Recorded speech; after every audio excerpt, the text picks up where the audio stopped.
Terrible. Okay. Chris Klein. Winger. Who was the other guy? Who was the first guy? Kenny Cutler. Kenny Cutler.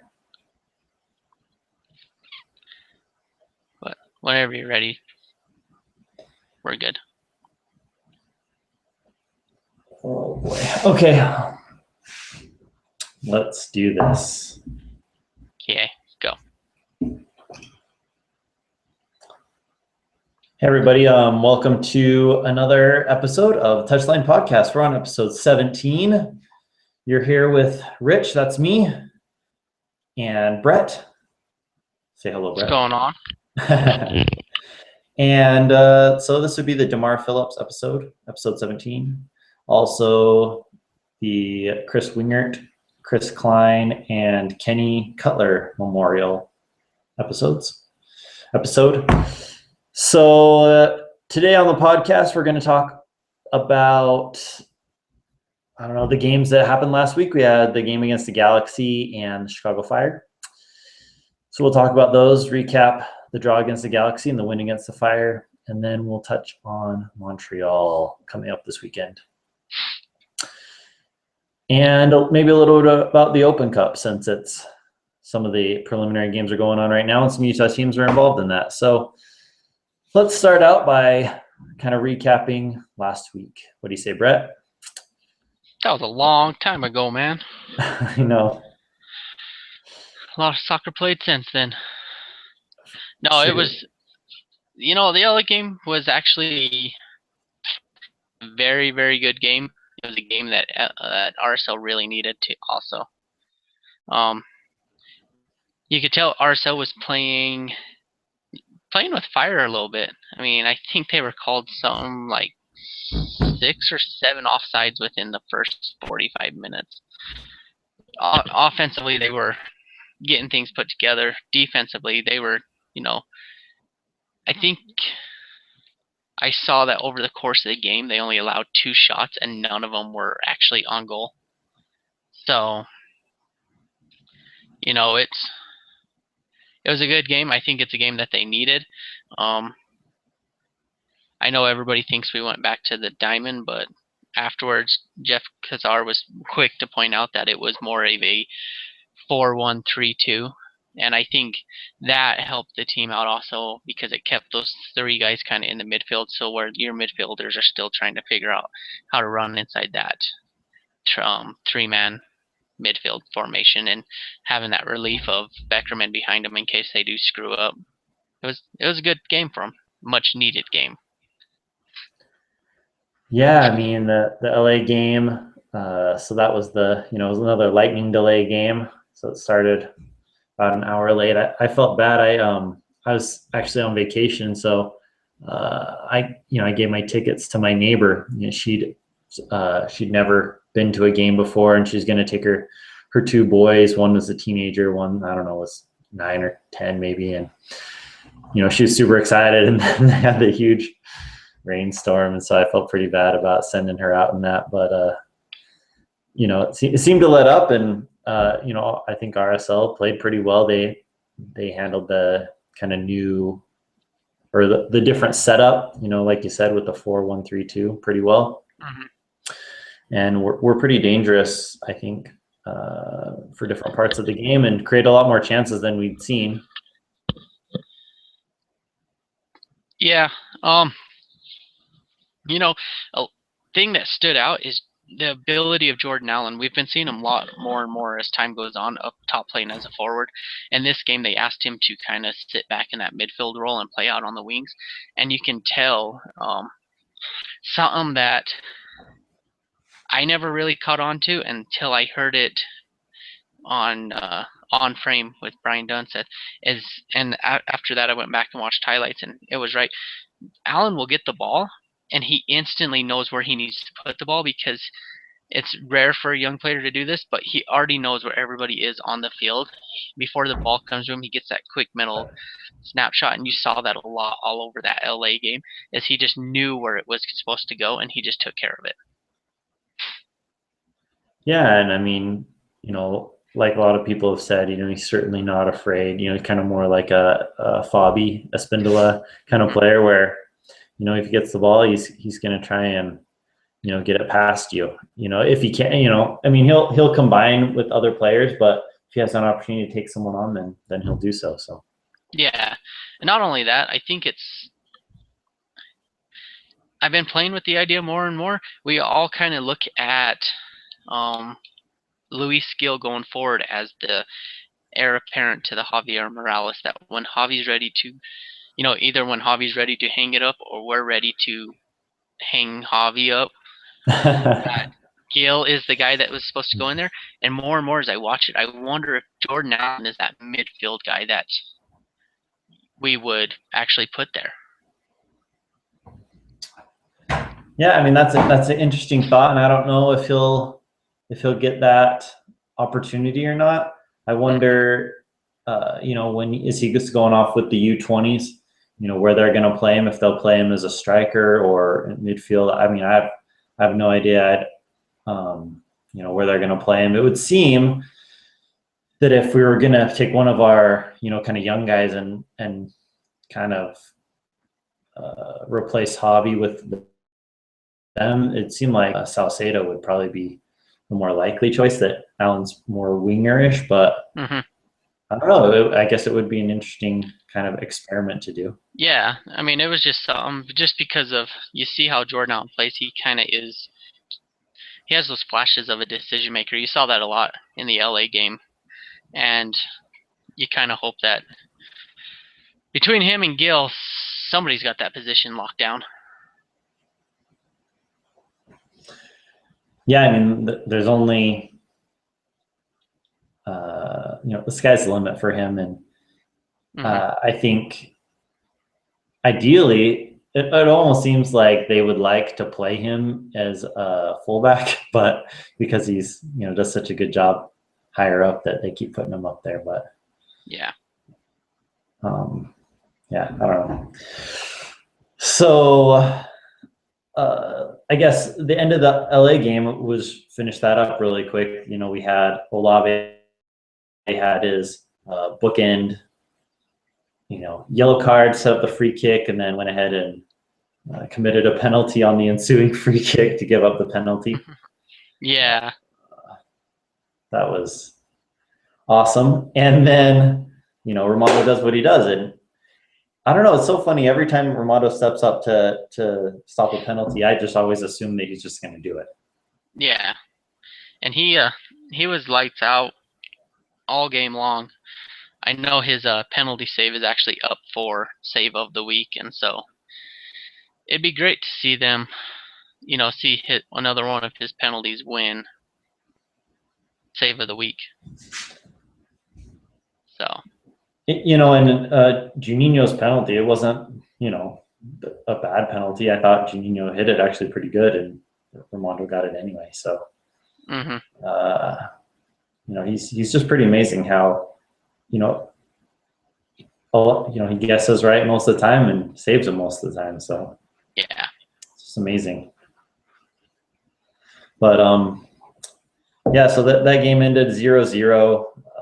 I think our RSL played pretty well and was probably pretty pleased with, how they did. I don't know how you felt overall, but kind of got the feeling they were pleased with the overall, effort. Yeah, especially after the game, you could tell there was a lot of positivity inside the locker room.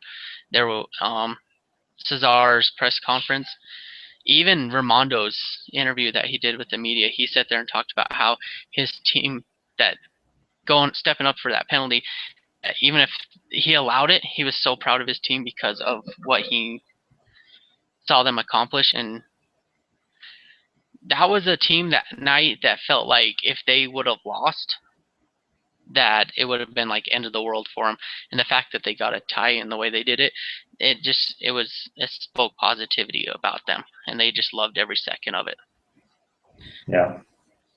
And I think, that game kind of rolled into the game on Saturday against Chicago, playing at Toyota Park there in Chicago. Rolled out the same formation, same squad. And, just kind of kept that momentum going from the LA game, where I think RSL did a good job of controlling that game. I know Chicago ended up, I think, with a higher possession percentage, which was weird because it seemed for long stretches that they weren't the ones controlling the game. I mean, it probably made a difference that RSL was up, so usually the team that's down, they have more of the ball and are trying to get back into it. But I thought overall, in the Chicago game, RSL just continued that momentum from the LA game and continued to kind of build on what they had learned about that kind of new formation, the way they set up the four midfielders, and found a lot of good space and good chances. We didn't create tons of opportunities, but some really good clear-cut ones. Yeah, enough to make you excited for this team. I mean, something that I noticed in the LA game that it seems it carried over to the Chicago game is nobody really high on that Sandoval pairing up top, but for 2 straight games, those two were solid.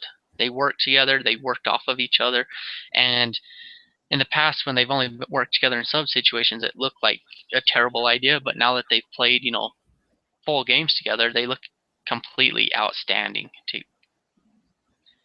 What's your thoughts on that? Yeah, I've been really impressed the last 2 games with the way Sandoval has been playing. I think he does a really good job holding the ball up. I don't think he's that great in the air, but he, they get him the ball and he holds the defenders off and combines with the midfield and brings them back in. And I think him and Sabo haven't been filling the same spaces. Like even though they both want to be in the same places, they've been recognizing, okay, if one of them's here, then the other one has to either drop back or flare out or do different things like that. Yeah. So. Yeah, no, it was. I think these past 2 games was great for them. They turned around and had 4 points in a week where you end up having, what is it? Play on a Wednesday, turn around, play on a Saturday, and it's an early Saturday game at that. And not only that, a story I heard tonight was that when they were flying to Chicago the night before, they I guess almost ran out of gas, had to stop in Green Bay and refuel, so they even got to Chicago late and then even got to the field even later because of issues with the bus. And so the fact that they got 3 points after dealing with all that crap, right on. Yeah, I mean, Chicago, they're not good. No. It was like watching us playing San Jose, where we got the draw here against San Jose, but San Jose is just, they're bad. And Chicago's same kind of way. I mean, same kind of deal where they're just not that good. And I mean, they have a couple good players, but they don't play well as a team. At least they didn't on Saturday. And so for RSL to not win, that would have been kind of a travesty because they were better by far than Chicago. Yeah. Even playing on the road. Yeah, totally agree. I mean, that was a game that you go into in this league. You can't say there is easy games anymore because teams are just, it's getting that much tougher. You don't have that Chivas anymore. You don't have that New England team from a few years back that only won like 2 games. I mean, the closest thing you got going right now is a Colorado team, but even then, that Colorado team is, playing good soccer, just not finishing chances. Yeah. And so there's no easy wins anymore. And so to say that like going into Chicago should have been an easy win is, reaching, but that's a game that you need to go into and win, or at least get some kind of point on the road. Something that did stick out to me, and I don't know if you noticed it, but after RSL scored that first goal against Chicago, they didn't celebrate. Yeah, it was kind of weird a little bit, like how muted the celebration was. I mean, Mhm. I don't know.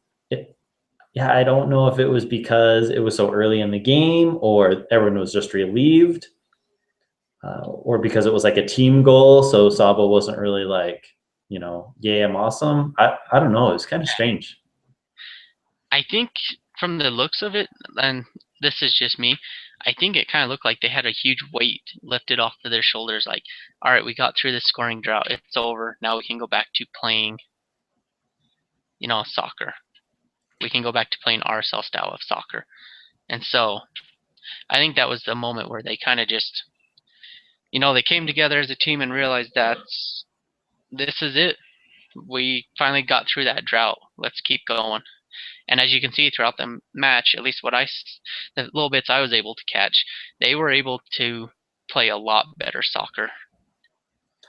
Yeah, that goal by Sabo, that was a good finish. I mean, he was super calm about it and just slotted it right in the bottom corner. Hmm. People give Sabo all sorts of crap. I mean, one of my old neighbors who sits by me, in the last, what was the game before LA that we were home for? Was it San Jose? Yeah. Anyway, he was giving Sabo crap, and I finally just had to tell him to shut his pie hole because, like, I mean, Sabo, I think he's kind of aloof a little bit, and so people don't really understand him or whatever. But he's a Hmm. great striker. He finishes awesome, and obviously, like the beginning of the season, he missed some chances that normally he's going to finish. But strikers do that. Every striker is going to miss ones that you're like, oh, that was easy. Why didn't he just score that?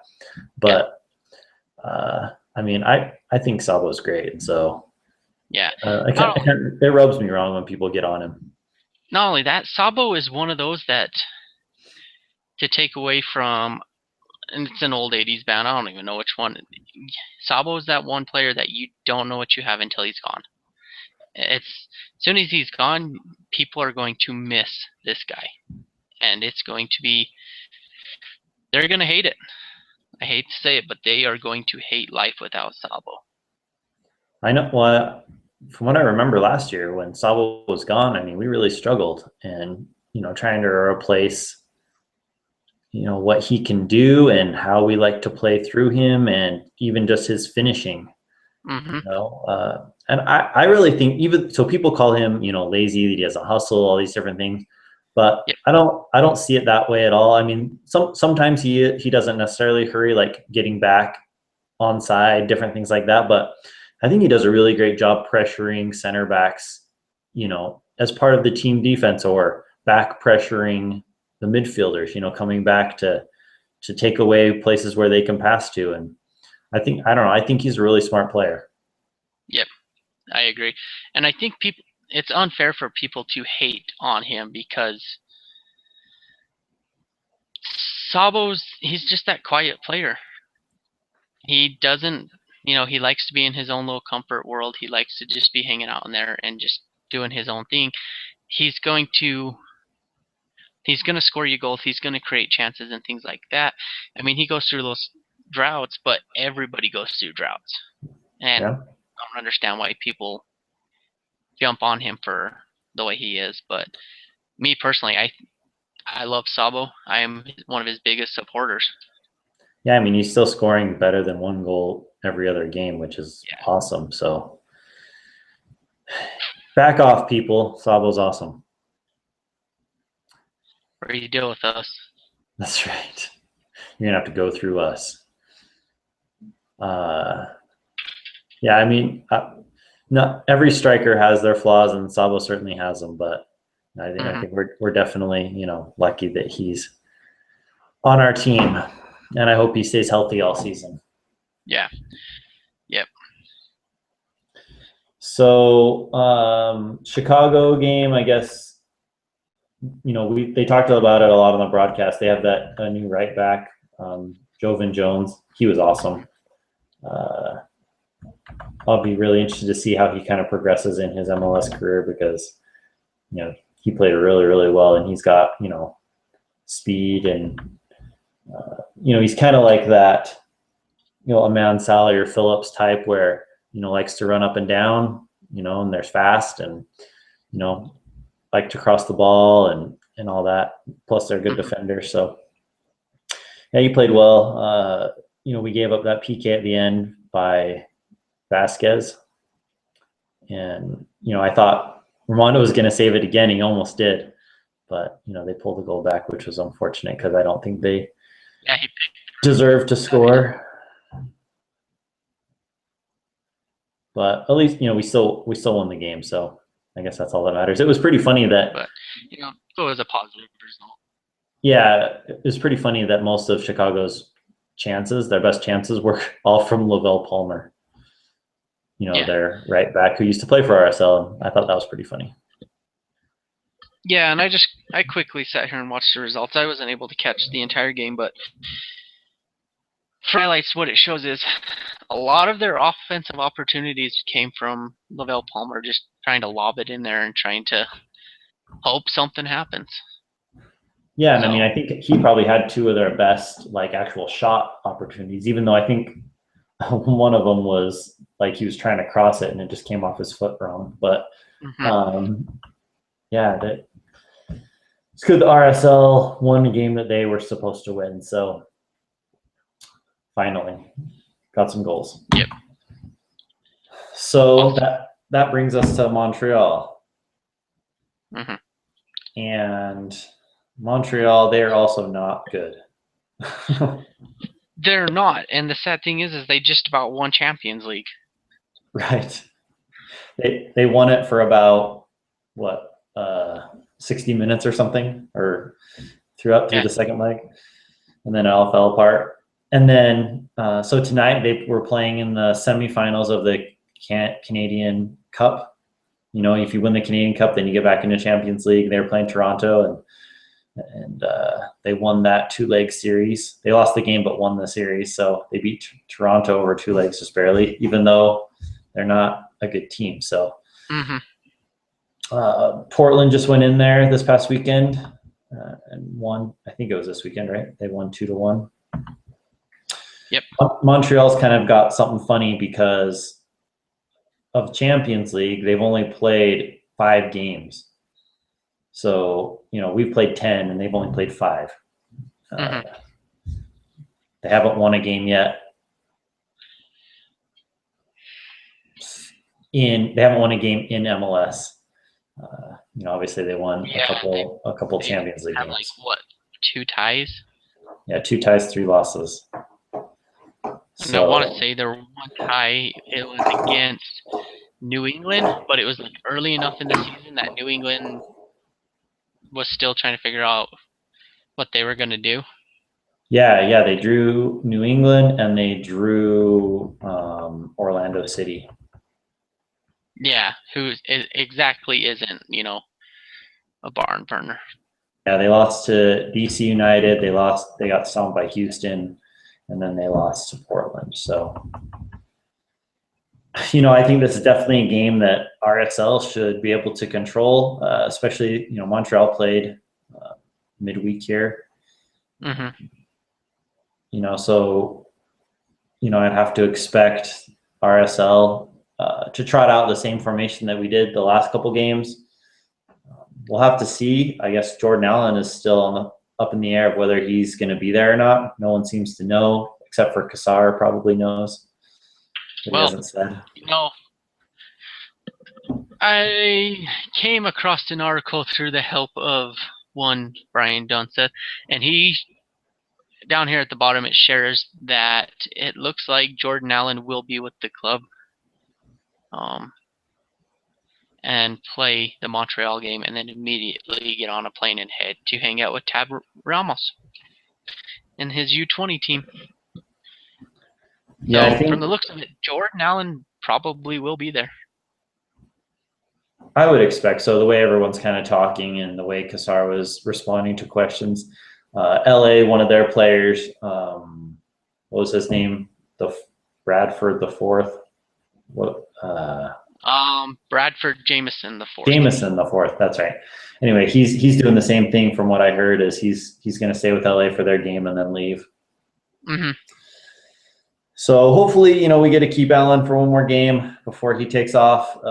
Sounds like we're getting closer with Jaime and Plata. They both Yep. Plata trained fully today, they said, which is super exciting.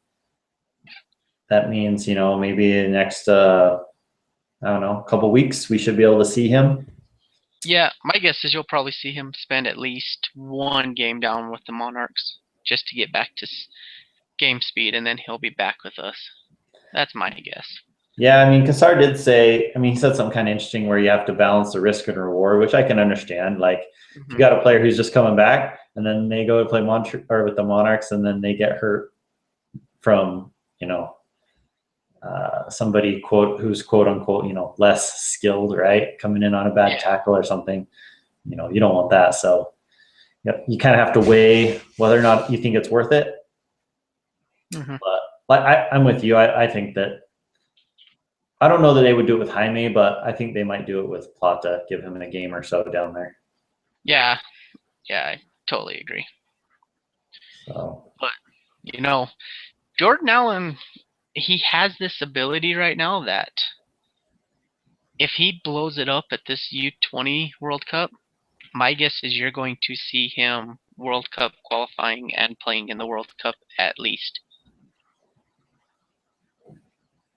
For the 23s or for the full team? Both, probably, but my guess is he'll, spend some time qualifying on the Olympic team and then spend a lot of time on the national team.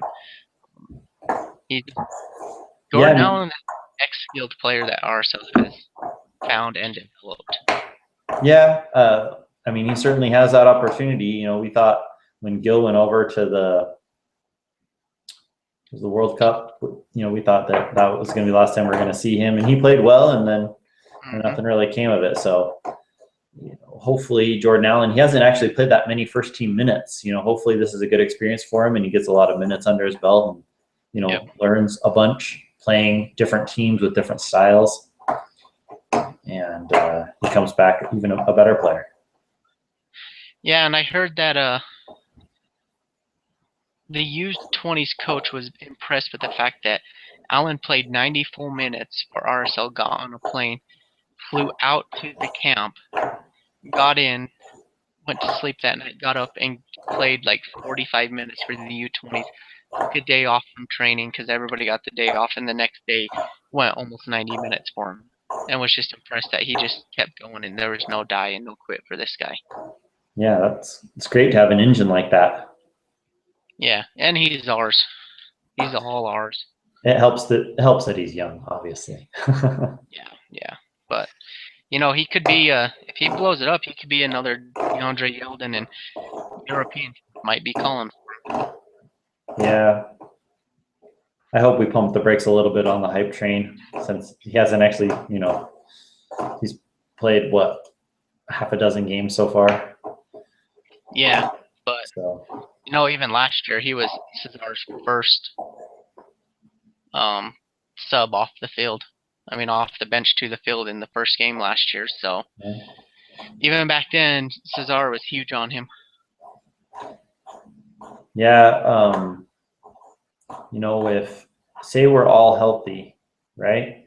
You have, and I don't know what formation you would choose at that point, but you would have Sabo, Jaime, Plata, who you think you would want all of them on the field. Yep. You would have Beckerman, Morales, Mulholland, and Gill, who you'd all want on the field, and then and Allen. So that's too many people. Can play either spot. Yeah, but that's two guys you're going to have to sit. Yep. Of the people that you would prefer to have on the field. So that's a great problem to have, but that's not going to be easy for Cassar to decide. Who he sits. Is Gil going to be going back to the bench? Is Allen going to be going back to the bench? I don't know. It's a nice problem to have. Well, certainly, you'd rather have that than not have enough people, but hopefully we can keep everybody's desires for playing time appeased, you know. And hopefully by the time everyone's healthy, it's gonna. Go ahead. I'm gonna say it's gonna work out. Everybody's going to get their playing times because you got to realize that we got U20s about to start.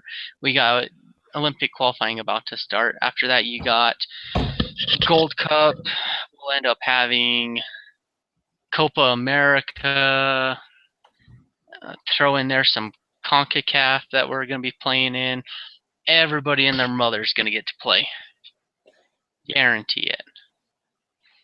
Yeah, I think that through the summer, everyone will have. I mean, we won't be having this problem until August or September if everyone stays healthy. Because, like you say, enough people are going to be gone pretty much all summer that, you know, we're going to need the people that are available. Yeah. Yeah, I mean, we one day might come in here with a probably looking at something like a Beckerman, Bofo, Mulholland midfield at one time. Just because, you know, depending on how Hobby's concussion goes, but there's a chance that one day that might be your midfield if we're running the 4-3-3. Yeah, could be. And good on Bofo. Yeah, he seems to be really pressuring people, you know, to get playing time. So that's great. Yeah, my guess is if Jordan Allen did not make the flight with the team and didn't show up in Montreal, Bofo was going to get a start. That was my guess. I think that would be really awesome, and I would have been. I'd be all for it. I think that'd be amazing. Mm-hmm. If Allen's there, though, I have to imagine that he'll start. Yeah. So, do you have any thought? I mean, so Montreal really, you got to worry about kind of transition. They have Dominic Oduro, who's, you know, his Twitter handle is Freaky Fast 8 or something like that, and he's freaky fast. So you got to worry about him. He's still got to run through Olave. That's right.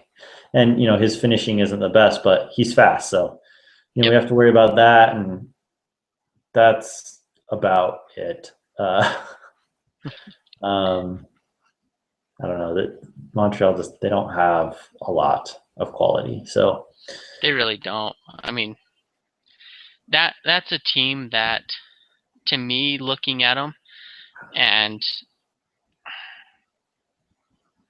the best way I was told to look at a team is take their team, look at them, and just go ahead and say, okay, if I could swap out like an Olave for one of their starting defenders, would I? And if so, who would I take? And it's very hard with this team to go through and find a guy that you're like, you know what, I will trade this guy for this guy, just because it's a team. I don't think they have anybody. I don't think I would take anybody. The only person that I would possibly want is Donny Toya.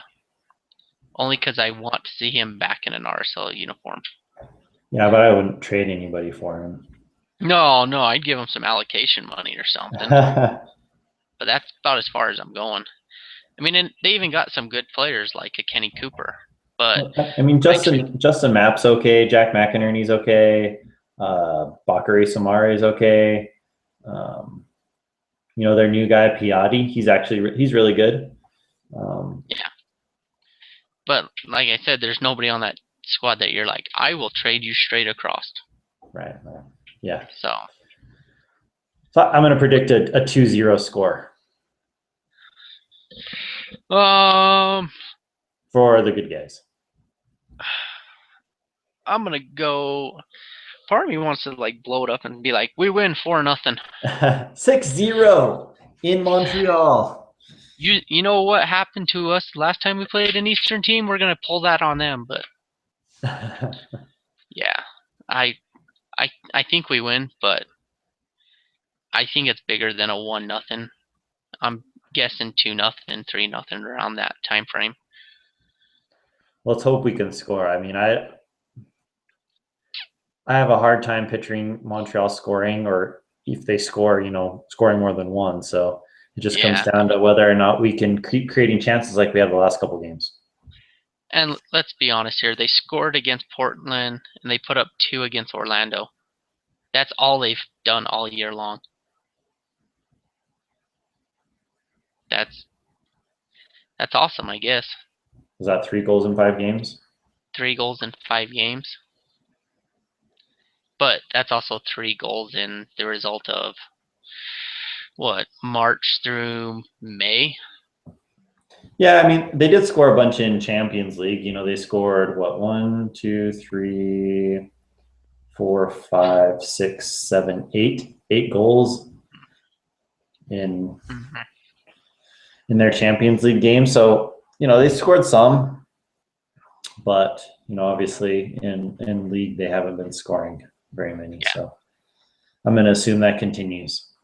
Yeah, and I mean Houston put 3 up on them. We could do at least 3. Yeah, we should be able to. We could do that. That's easy. One more thing I wanted to ask you about, I forgot about Jordan Allen, is Okay. are you concerned? I guess we talked about this a little before, but are you concerned at all with his propensity for smashing skulls with his opponents? Seems like every game he ends up on the ground, or the other, you know, so a player on the other team ends up on the ground because they clashed heads, and he seems to do it way more often than everybody else. I think that's just the youth in him, the style of play he's accustomed to playing up against, when he was 14, 15, 16 years old, coming up through the RSL Academy and all that, he was playing against kids that were that as big as him, and so he was able to, and he's actually bigger than kids his age, size-wise and stuff like that. So I think he kind of used that to kind of throw people around and kind of take control. But I think he's starting to learn in this league he cannot use his body as a weapon because it's gonna hurt. Yeah, and he's not as big as a lot of other players, so I think it's just a youth thing. I think he'll learn, and he will start learning when to take his chances and not jump. yeah, I guess I'm just a little concerned because, you know, skulls are not the same as, you know, heading the ball, obviously, and you know, if he keeps doing it every game, he's going to start giving himself concussions, and if he keep getting concussions, then you know he's going to have to retire at 21 instead of playing for the national team, and we don't want that. So Yep, and he looks like a kid that's smart enough. He'll know what he's doing. well, And let's hope so. RSL's smart enough. They'll shut him down, or if they see something. I mean, they did it with Javi. Well, I mean, they put Javi back in the game for, I don't know, 5 or 10 minutes before they took him back out.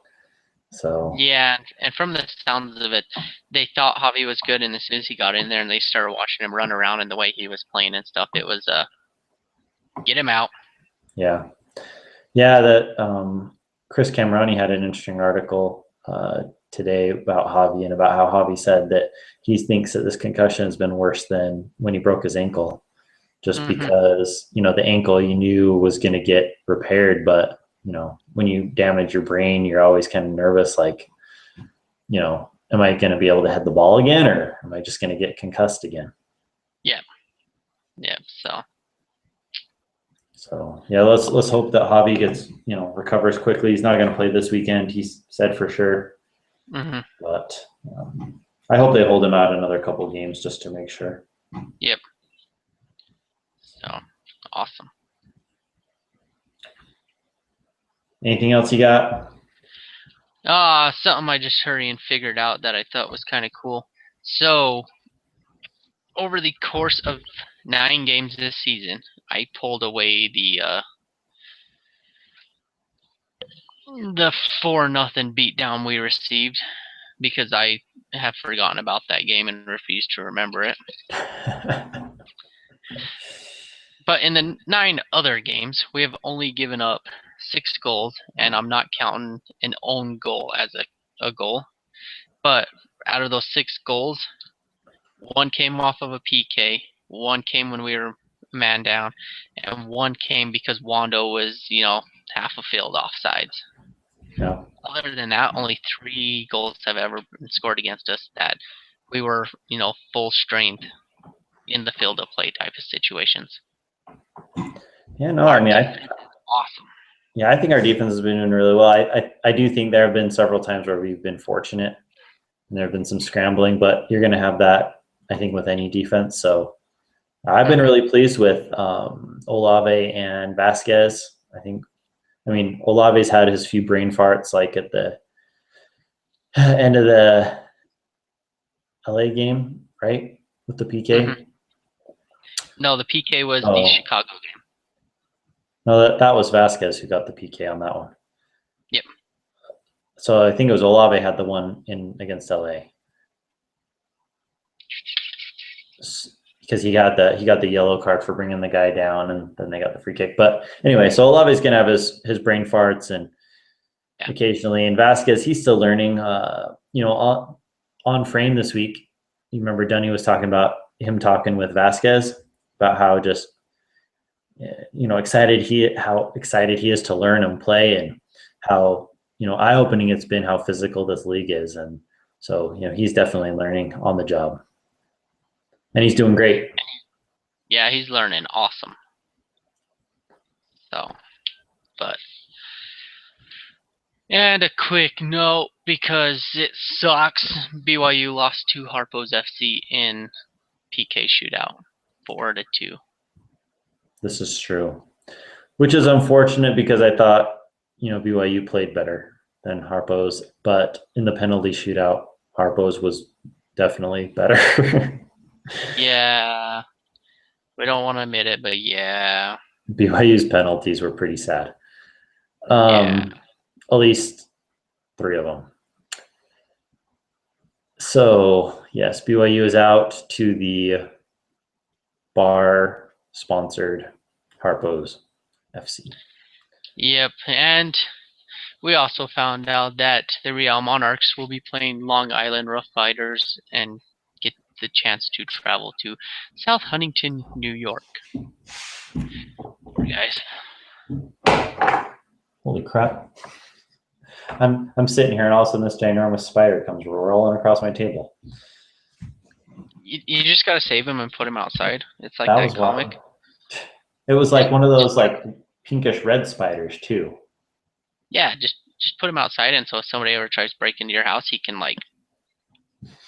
take care of him for you. Nope, he's dead. Oh, okay. Poor guy. Sorry, spider. Sorry, all you spider lovers out there that are listening, but he's dead. We hardly knew thee. So the Rough Riders, that's an awesome name. And the Monarchs get to go out and play them.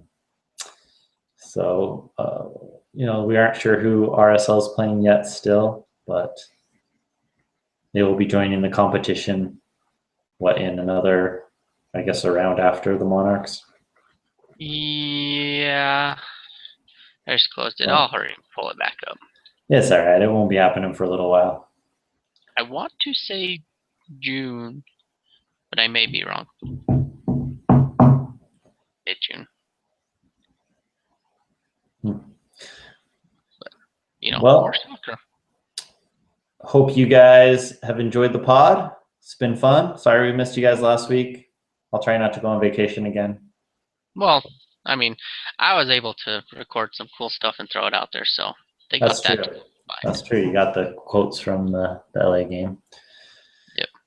And next week, we're hoping to have a special guest on for the game against New York City. Do we want to tell them who it is, or just leave it in suspension? I like suspension. All right. We'll drop names leading up to it. We have an exciting interview lined up that we think everyone's going to really like. Just got to finish finalizing when we can do that, but hope you guys have enjoyed listening. Let's put it this way. He's a former RSL player. Which is like half of New York City. Yes. There's your other clue, New York City. That's right. So. But, we've had a good time tonight. I hope you guys enjoyed listening. Drop us a line. You can find me at Frisbee_Rich on Twitter. No, I'm at A24Brett or at touchline_TBS. So Drop us a message. Tell us how awesome we are and how much you enjoyed the show. yes, it'd be awesome. Anyway, we'll talk to you next time. Peace out, yo. Later.